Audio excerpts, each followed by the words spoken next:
While most MSPs are out there hunting endlessly for new clients, the smart ones know their richest opportunities lie in the fields they already own. My name's James Steele and this is Harvest, where MSPs and industry experts share proven ways to grow profitable revenue from your current customer base. No theory, no fluff, just field-tested strategies that work. Let's grow.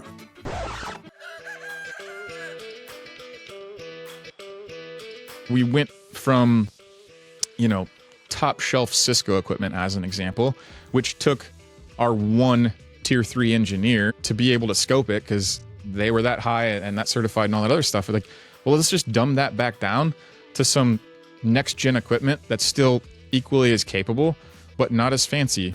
60% of their time was spent basically on administrative tasks, like hand holding the process of an opportunity from start to finish. Strip your company back down to first principles and restore some of that uniqueness. MSPs struggled to differentiate in the market. It's because you stripped all the differentiation out unknowingly and intentionally. If you really want them to migrate from G Suite to Office 365, but that is in complete defiance of the top 3 initiatives for them this year, how about we don't try to shove that down their throat? Understanding their drivers first, and then you're a part of the solution. Welcome, Harvesters. Thank you for listening. Thank you for watching. If you can see me, in this episode, I'm talking to Jeffrey Newton. Now, we have got some good stuff for you today. We are talking about transforming MSP sales teams, simplifying complex processes in your MSP business, and getting back to measuring the things that actually matter. Jeffrey turned an underperforming sales team into a revenue machine, and he talks about how he did it, including stripping back just unnecessary stuff and focusing on customer priorities. And also, he's got a take on industry best practices being kind of snake oil, which really got me thinking. He's unfiltered, honest, and it was a really refreshing chat. Enjoyed this one, and there's loads of actionable takeaways, so make sure you've got some way of writing them down. Let's get into it. Hi everyone, today we're getting down to the roots of MSP growth with Jeffrey Newton, who's cultivated success across every layer of the MSP field, from hands-on field technician to support desk manager, VCIO, and ultimately sales leader and revenue architect. And in his most impressive growth season, he sprouted an MSP's recurring revenue by over $3 million in just 28 months. Please welcome Jeffrey Newton. Jeffrey, how you doing? Oh, spectacular. My favorite topic. I love it. I'm so glad to have you on. I love what you guys are doing at Cyft. I know you've got plenty to share. You've got an amazing background. So looking forward to getting stuck in. Jeffrey, one of the reasons that I got you on the podcast is I know you've had some fantastic experience across a number of MSPs, but there's one in particular that really caught my eye. And that's where you had to go into the inside sales team and you're responsible for turning around some of the sales performance of that team. So I thought maybe we could dive into that today because there's a lot to it and I think there's a lot for our audience to learn. Perhaps you could just sort of set the scene and give us a bit of background around what that scenario was and what the task was that you were set. Yeah, absolutely. So even my journey into sales was a bit unique in that it came off the back of 11 years of being on the tech side of MSP business. And so I just made that leap because I really liked the people part so much more than the tech part. And naturally then people as well as peers turned into the next evolution, right? So I became a sales rep, then I got the outside sales team, then they handed me the inside sales team with the intention, sort of like the edict, right? We were an SLI OML shop. We were heavy on growth. Headcount wise, it was about, at that time, it had been about 115 employees or so. Okay. Roughly, somewhere in that $20-ish million range. And so it was a really sizable MSP. That's really where you have to get really tight with the scalpel to sharpen every little piece of that Excel spreadsheet that's running the business, right? From a financials perspective, because you can see the larger you get, the more waste there is, or at least potential for it, right? And so there was a lot of attention placed on account management specifically because it was the largest team, thus the largest costs. And so the goal was two things. One, increase revenue right away so that we could immediately impact that ratio. And that's however you can. So it's not necessarily going into existing customers, or is that just that's the typical way you would handle it with account managers? Just the internal net, basically expansion revenue from current clients. Got it. What that team of 5 was responsible for. But it was sort of like the human Band-Aid role for MSPs, right? When I did a time audit, when I first inherited that team, for a full month, each one of the team members basically audited what they were spending their time on. And what we found was 60% of their time, and this was uniform across all 5 of them, 60% of their time was spent basically on administrative tasks, like hand-holding the process of an opportunity from start to finish. Within the MSP business, Within so between the MSP departments itself, right? So it's like to the scoping team and back, and babysitting that and pushing it forward, to the project team, to the account technician. We called them primary engineers, right? To get the context. And it was like always doing this crazy amount of just inertia it took. Like 60% of their time was like, oh man. Now granted, all of that time is ideally tied to some revenue on the output of it, right? But 60% was just insane because it's just such a heavy task. The very first thing we did was broke out and created a specialized function within the pro services team to handle any and all scoping functions as well as opportunity management functions, right? And the intention there and the outcome turned into we actually collapsed the time frame for really like the scoping and the opportunity management process from about 3 months down to about 3 weeks. So we're talking like opportunity origination to proposal out the door. And how are we able to actually reduce the time? So you've shifted the responsibility to a dedicated team within there. So how are you actually reducing it so much? The technical resources tend to look at the world through like a technologically idealistic viewpoint, meaning like what does perfection look like and how does all that function? The stack, the blips and the bleeps and the blinky lights, like it's so purist. And it doesn't really map to reality as it relates to, one, the customer's experience or their need or their perception. And so oftentimes there was all this rework in the quotes and everything else too, right? Project services would create the most expensive with the highest and the best because that's where they needed to be 3 years from now versus like, well, where do they need to be right now to fix 80% of the problem? So the very first thing we did is we met internally with the R&D team, the people that governed the stack compliance piece, we met there, and then the scoping team. And we said, look, we're going to start operating by the Pareto principle, the 80-20 rule. Like, where can we get 80% of the benefit of the solution without killing ourselves over that last 20? And so we went from, top shelf Cisco equipment as an example, which took our one tier 3 engineer to be able to scope it because they were that high and that certified and all that other stuff. We're like, well, let's just dumb that back down to some next gen equipment that's still equally as capable, but not as fancy and not as cool. And it doesn't need to be enterprise or mid-market to be an SMB solution, right? So we really just, what I like to call like right-sized through reality. What is it that we're doing and who is it that we're doing it for? And then we identified the right resources to say, okay, give me the list, essentially, of pre-vetted solutions with pre-vetted time blocks, meaning if we were going to install that one firewall, right? That type of firewall would have this professional services tied to it. And again, 80-20 rule. I understand that there were outliers. I know sometimes we're going to have to redesign this other thing or you're going to add some extra hours. That's okay.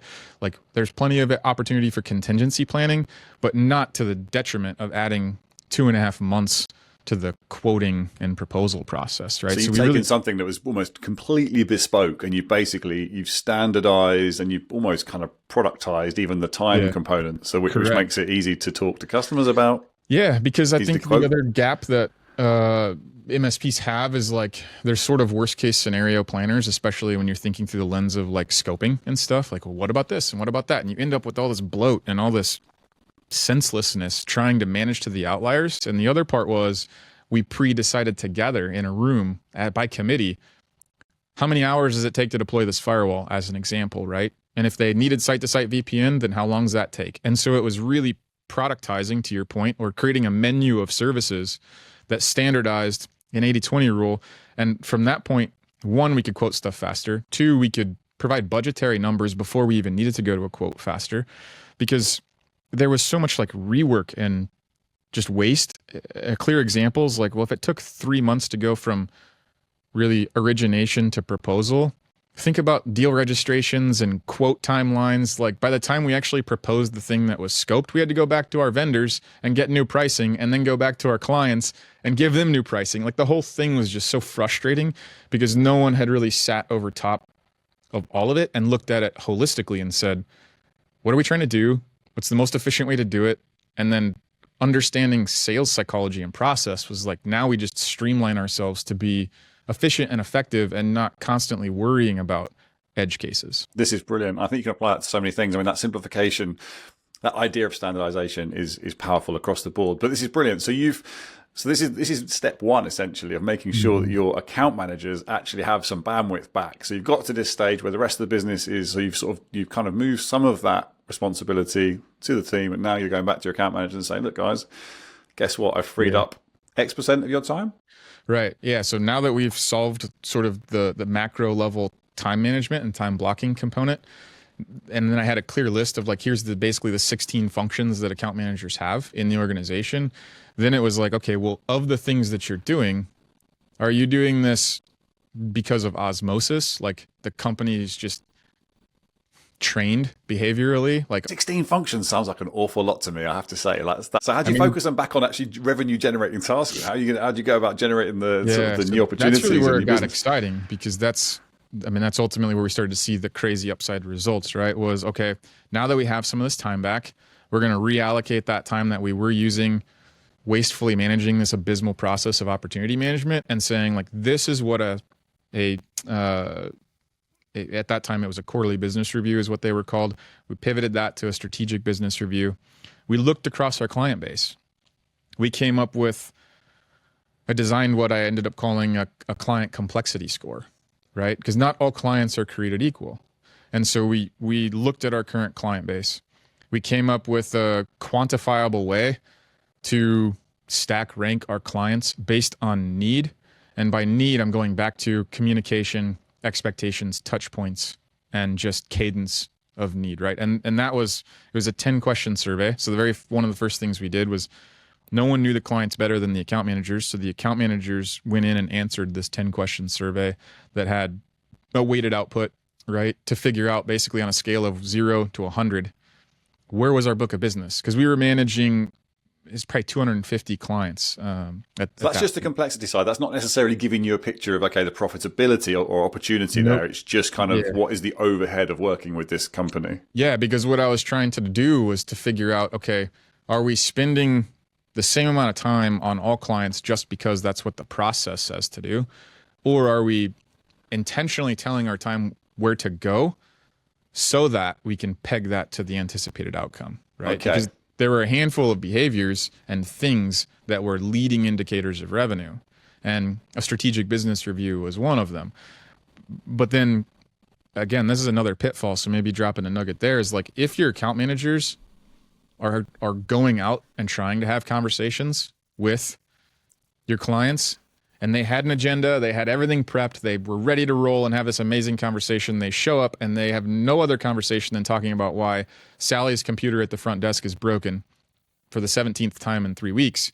Like, there's so many other issues that you need to solve within the organization, because you'll never be given a seat at the table to have a business level conversation where you're going to ask for revenue if your service isn't dialed in enough that what I call like the good enough line, or the bloody hell should line, like the minimum expectation is being met on a service delivery standpoint.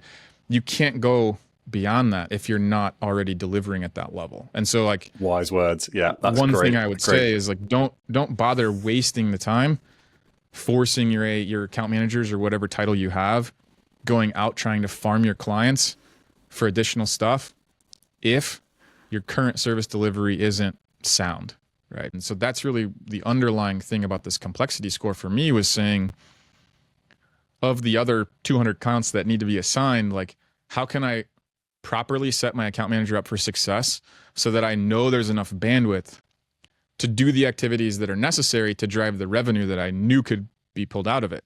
And the revenue that I knew could be pulled out was between 20 and 40% of the annualized MRR, so the ARR of what their book of business was. What gave you that figure? How did you arrive at that? Historical data. So I'm One of the things that was maybe not unique about me, but it was certainly a piece that I took from the engineering days, was I'm super analytical and super logical, even though I'm also operating on the other spectrum. And so this MSP was probably 15 years old at the time, and they had ConnectWise for at least 10 of those. So statistically speaking and historically speaking, I had a treasure trove of information. Now I had to go make it useful, but like it was all still there.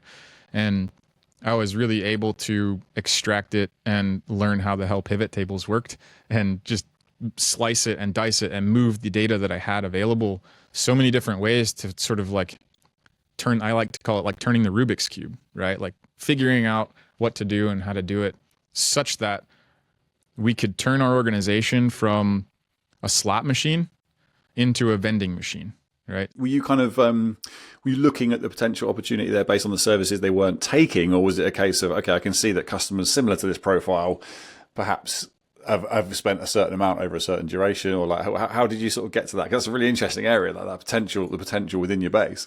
Yeah, absolutely. So there were a couple of levels and ways to like layer the lenses on top of it, right? So one is just historical data, period. And the first place I looked was reactive work. So how much time are we spending in our organization relative to the number of endpoints we were managing, essentially, right? So like how much reactive time are we allocating to just basically keeping the thing at baseline? So if you looked at all of our data and essentially we're like, okay, baseline is the truth. And if we're spending too much time in that environment, then that's a problem that we can fix, because the goal isn't actually baseline at all. The goal is to be way above baseline, meaning like we're spending so little time on the reactive means we're spending the time on the proactive, and the client's going to be receptive to our proactive conversations because it's not a dumpster fire. And so that was really kind of the first place we looked, was the reactive, proactive, where is the baseline relative to size and complexity, right? Because just because they were a 10-user shop didn't mean they were not complex, because they could have been in a highly regulated environment with a board and with other things. Well, guess what? If they have a board or even a leadership team, right? Not one decision maker, but three, the amount of time you have to spend to get that leadership team in consensus on a decision is far more than a single decision maker. Thus, it impacts the complexity score. The complexity score was more or less a predictive algorithm to tell me how much soft skill time is the account manager going to have to spend to get the decisions made, ultimately. I thought this was really cool, and I haven't heard this before. What struck me in this one is Jeff approached client complexity not just from what they're doing technically, but actually from a decision-making perspective. So it's not just about how big the client is, which is often where we go to when we're classifying customers.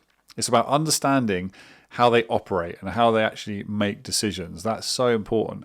And that really changes how you think about account management, who you're talking to, and your approach. How do they approach these conversations? Because these are presumably the account managers weren't necessarily used to going in there and having a kind of a seat at the C-suite table potentially. Yeah. Or how did they go about increasing revenue? Where do they look? What do they go to sell, or any approaches?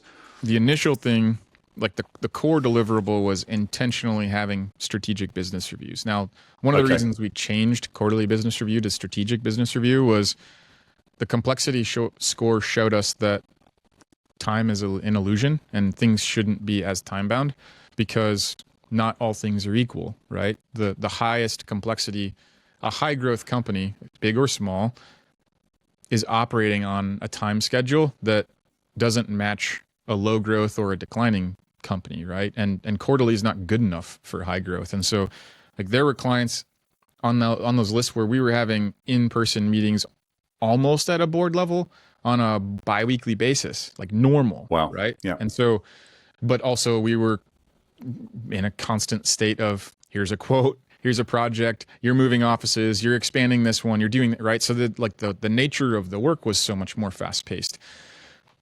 And here was kind of the unlock. And this is the same for outside sales, but since we're talking about inside sales, we'll drive it that way. There's a difference between your sales process and the buyer's buying process. And if you ignore the fact that a buying process even exists and you just try to shove your sales process down their throat, you will be more frustrated maybe than the client, but the client's going to feel that too. But you're also going to jeopardize the results out of that.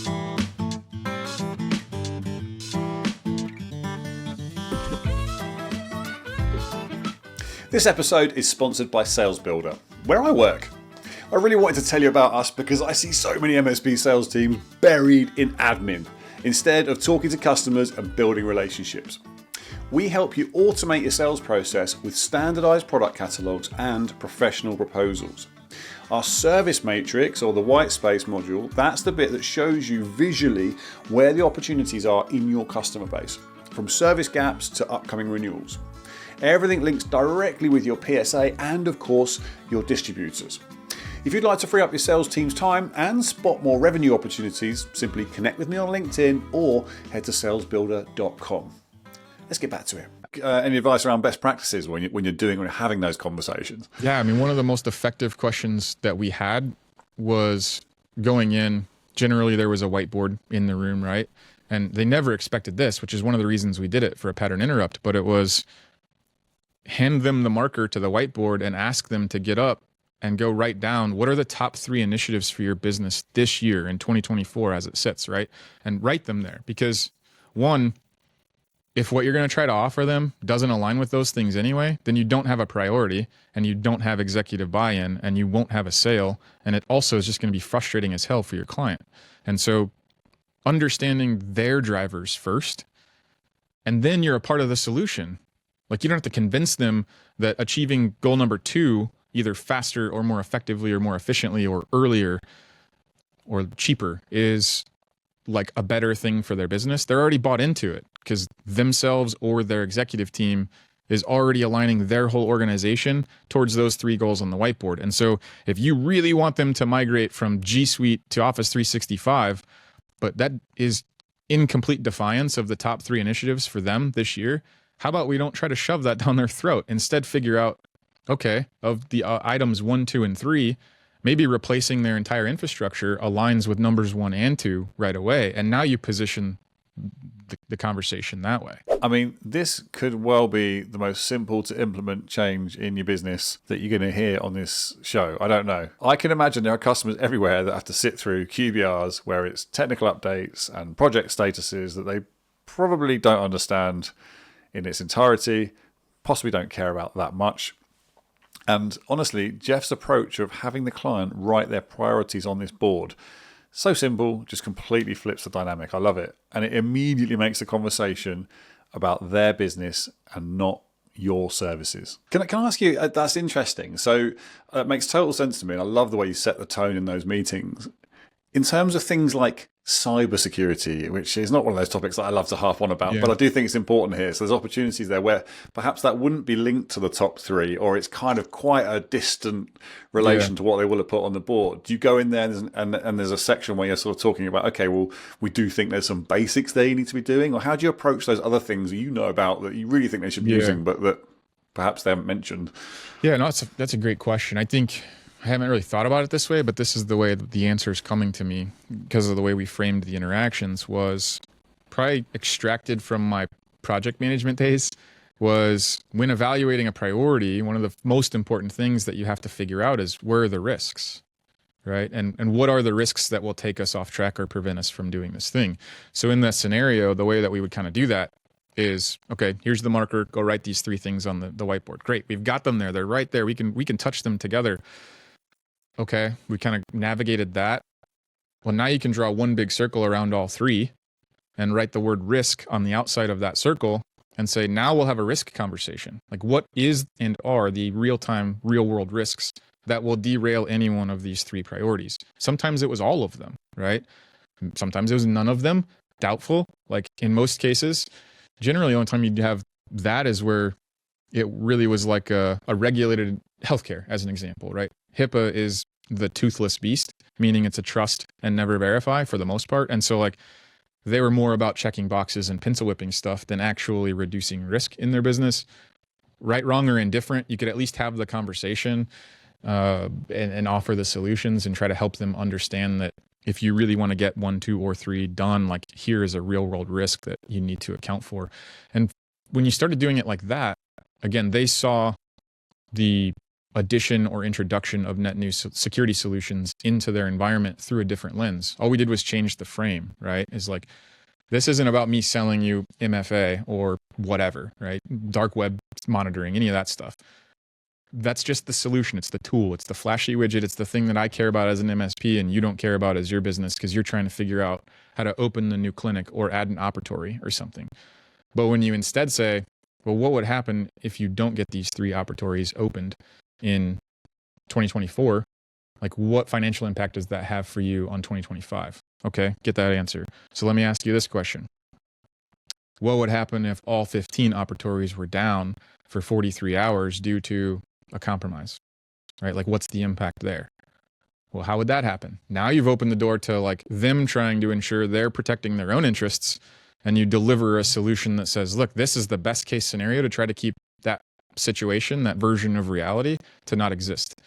And it was just a totally different conversation at that point, because it wasn't about, well, my stack has 17 pretty little things in it, and you're only using 2 because I haven't actually talked to you about the other 14, and I need you to buy the other 14 because someone upstairs told me that I had to. Like, that's how most MSPs, in my experience, approach sales, and certainly cross-sell, upsell, because there's so much less time, which is also a lie, but it's a lie we tell ourselves, to focus on our current clients because we're so busy either reacting to the stuff in their environments or chasing down net new logos. And so you just neglect the gold mine that sits in your backyard. Yeah, I think that's some absolutely great advice. It's almost like turning it on its head, isn't it? I think that information is useful. Like, you need to know what's in your stack for sure. Mm-hmm. You need to know where it fits, but starting with the customer conversation and framing it in that way is great. So if that's been really good. So what I'm hearing is we've managed to simplify, productize, free up the bandwidth of the account managers, enable them to have better conversations. Mm-hmm. Is there anything else to this piece? Because that sounds like you've made quite a transformation there on the team already. Is there anything else that goes into that? Yeah, well, then it's visibility, measurability, and accountability, right? So like, we created the space to do the things. We defined what the things were that needed to be done. And then it's all about visibility, measurability, and accountability. Are we doing the things that we know we need to do? When we do the things we know that we need to do, then are we getting the desired result that we expect out of that? If not, we adjust, we fix it, we work there. And then in the end, it's just the accountability. Like, we're not going to not hit the goal. That's not an option. We only operate in a winning reality where we hit the goal. And we know that the leading indicators will produce the result that we're looking for. And so understanding supreme clarity in activity points is really how we ran that team, just like an outside sales team, right? Like, you have to have 100 activity points a day, and here's how you get them. Not all activity points are created equal, right? A proposal meeting is worth a lot more than an email to my client trying to book one. And so, but at the same time, like, you may have 2 proposal meetings this week, right? And that's the lion's share of your points, as an example. But getting there, you have to do a bunch of other things in order to get to the point where you can actually have a proposal. What did a typical day look like for an account manager? I'm curious to know, at that level of MSP, like on a sort of daily basis. Obviously, it depends on day of the week and so on. But generally, what are they spending their time on? What should they be spending their time on, in your opinion? Yeah, no, great question, because there was still a fair amount of the therapy's still there, right? Administrative work, right? And I think that's one of the real flaws that we have as MSPs, is like the guise or the illusion of activity being mistaken for progress, because we live in a reactive world, right? And a reactive business, and like, there's so many problems that we are solving in a day-to-day basis, but it's a bit too safe to give ourselves so much room to allow the excuse of why something didn't get done because we did all these other things, right? And there's actual tactical, practical things, like, we just did this massive migration, and you can see it and touch it and feel it compared to the work that we didn't do. And then we give ourselves this like free pass because we got the technical stuff done, but we didn't get the sales stuff done. But like, yay, right? No one's there to hold the people accountable. Generally at an MSP, that's one of the biggest things I see as a problem, is that I don't want to call it like smaller as in, the smaller ones do this. It was in the big ones too, but accountability is everything. And generally in the 5 to 15 employee style or size MSPs, like, accountability goes all the way up to the top, except for where the invincibility blanket is, right? The owner could say they want this thing all year long, and then when you don't hit the thing, there's those excuses that are tolerable. And as a result, like, That's not how accountability works, and it's not how teams work, and it's not how people work, because you're going to get what you tolerate. And then, so if you tolerate that at the highest level, you may not see it overtly, but it's happening at every level of the organization the whole time. That's an excellent lesson. And I don't think that's MSP specific for a moment. I think that's probably across most organizations, really. Yeah. Accountability is totally key. This is, as you say, it's quite a simple framework that you've described, but it's the executing on that really is where the power is. So it's been an enlightening chat, Jeffrey. Thank you so much for this. Listen, I want to change tack completely and ask you a little bit. Let's get back to the MSP space, the MSP industry. In our segment, we call Industry Manure. What is the biggest crock of you hear from industry experts that really grinds your gears? Is there anything you hear in our delightful echo chamber of MSP land that you think, actually, that's just terrible advice and there's a lot of people taking it? Yeah. As ironic as it might sound, the industry best practices that exist out there are incredibly frustrating. And speaking from a person who worked at MSPs at each size, all the way up to the big one, right? Where we were so focused on what, in that case, SLI OML needed to tell us, was the delusion and the illusion that they don't tell you when you're inside the echo chamber of best practices is that you're like actively and consciously stripping everything that makes you unique out of your company because you're conforming to the standard. And then you don't even realize you're doing it because you're just following this playbook until you get several years down the line of that evolution and you kind of look back and you're like, you don't quite recognize yourself anymore. Or worse yet, your clients don't quite recognize your service or your support or who you are as a business, right? They've been with you for 10 years. You're now this new thing. You didn't bring them along for the ride on that particular journey into where you were going, but they don't really prep you for that, nor do they even acknowledge that that's the case. Like in some ways, even though industry best practice is supposed to be like the pinnacle of our industry, my experience was always that it was in many more ways a race to the bottom, right? Maybe not in price point, but in a lot of other areas of the business. And so, is the one that stands out for you? Because obviously we've talked about frameworks today, and that's kind of like what you've talked about there could be applied to another business, but still you could still retain the culture and so on. Right.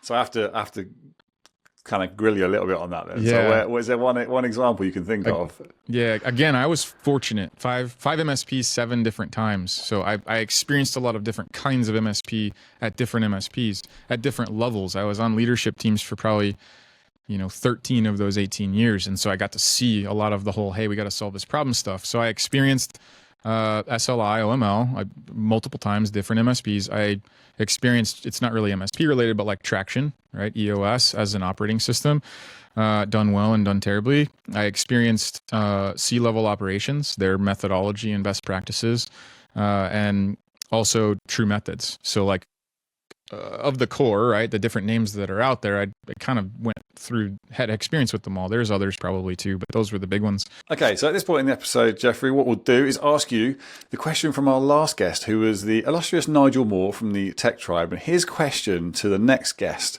was, if you're getting an MSP up and running and you're small, maybe it's just you, 1 to 3 people, and you can invest $1,000 a month only into finding new clients for a period of 6 months. So you got $6,000 total budget. What would you spend that money on? What's the strategy? Oh, wow. That's a brilliant question, which I should expect coming from Nigel. My answer is actually going to be informed from sitting on the other side of the fence now as a vendor, because I wish that I had our go-to-market strategy even known, if I was aware of it, when I was still on an MSP, doing things a little bit more old-fashioned. And granted, I had a ton of success in the sales side doing the old-fashioned things consistently. But what I would do is I would abandon the process that I was using as far as like buying lead lists and figuring out the who's and the what's. And I would invest, which you could probably do for less than the $1,000, into the new tech stack that exists inside of go-to-market today. Tools like Clay for actually figuring out who, where, what, and why, and how, and then the integrations that you can play off of Clay, right? So I would have Clay because then I could source the right leads within my geographical area, right? I'm small, those kinds of things. So you can drop a Google Map pin as an example, put a radius around it, and then search for those types of businesses that you want. Maybe it's dental. Great. It'll extract anyone who has a Google Maps record that's a dentist within whatever zone you put. And now you have the beginnings of your, let's call it Dream 100, right? And then from there, now we're going to enrich the data. And then we're going to leverage better email tools like Smart Lead instead of Active Campaign or Hootsuite or something along those lines, right? You know, not the monkey one. I can't even think of it, right? Like those things are dead. MailChimp. Yeah, That's MailChimp. And most MSPs are so far behind on sales and marketing that they don't even have things like MailChimp in their world. And so they go out to what the market tells you and it's like, hey, you need this thing for auto responding or whatever. Well, you're so far behind and don't even waste your time there. Like skip a level and go straight to real world next generation go-to-market strategies. And you could pick up Clay, Smart Lead, Panda Match, and a couple of these other tools inside this tech stack for under $1,000 and have businesses outside your back door that you can jump in the car and go to, but be informed with the right context and the right messaging to actually have a meaningful conversation with them that has them leaning into wanting your services versus you trying to convince them to buy it. That's brilliant. I've got so many more questions for you about that stack. I'm very familiar with Clay, Smart Leads, and Panda Match, not so much. We'll put those links in the show notes anyway. I can go and explore them, and so can you as the listeners. Listen, there's one more thing to do before I let you go, and that is, can you please leave a question for our next guest, who will also be an industry expert? It can be anything of your choosing. But if you'd like to tap into their expertise, let me have a question. I'll put it to them when we start. Yeah, considering we're coming up on the beginning of a new year, I would say if there was only one thing that you could accomplish within your business next year to exceed the financial performance that you have, the goal, what would that one thing be? And how would you go about doing it? Excellent. I like that. Okay, that is it for this episode of Harvest. If you found this useful, all the links we mentioned are in the show notes. And of course, if you enjoyed it, please do leave us a review and share it with a friend, or even better, someone else in the industry who you know would get value from it. Until next time, happy harvesting.